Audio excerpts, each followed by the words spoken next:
Merhaba arkadaşlar, hepiniz kanala hoş geldiniz. Bugün sizlerle Minecraft'ta size bir şey göstereceğim.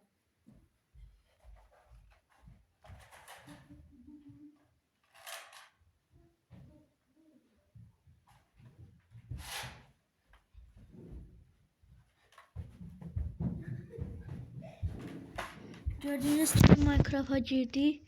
Şimdi bu oyuna giriyoruz. Bu TNT'ni gördüğünüz kimi 30 abonede patlatacağım. 30 abonede bu TNT'leri patlatacağım. Sakmağa götürüp buradan yandıracağım. Gelip buradan yanıp TNT'lere gidecek.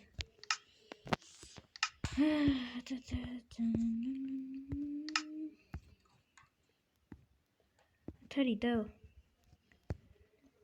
Yok böyle değil. Kanala abone olun.